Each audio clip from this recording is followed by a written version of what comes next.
টানা ভারী বৃষ্টিতে বিপর্যস্ত শ্রীলঙ্কা। ভয়াবহ বন্যা ও ভূমিধসে অন্তত 7 জনের মৃত্যু হয়েছে। আর পরিস্থিতির কারণে মধ্যাঞ্চলের পার্বত্য এলাকার সব স্কুল বন্ধ ঘোষণা করা হয়েছে।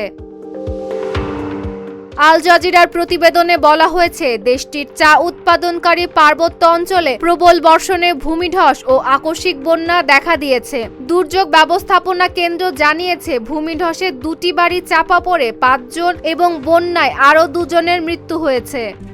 RICL TMX, যুগের পর যুগ স্থাপনা থাকে মজবুত।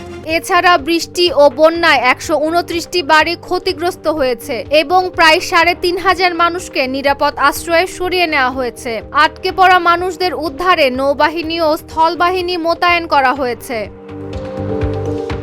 কর্তৃপক্ষ জানিয়েছে, ক্ষতিগ্রস্ত এলাকার স্কুলগুলো কবে খুলবে সে সিদ্ধান্ত আবহাওয়া পরিস্থিতি পর্যবেক্ষণ করে পরে দেওয়া হবে। শ্রীলঙ্কার মধ্যাঞ্চলের নুয়ারা এলিয়া ও বাদুল্লা জেলা বর্ষাকালে ভূমিধসপ্রবণ এলাকা নামে পরিচিত।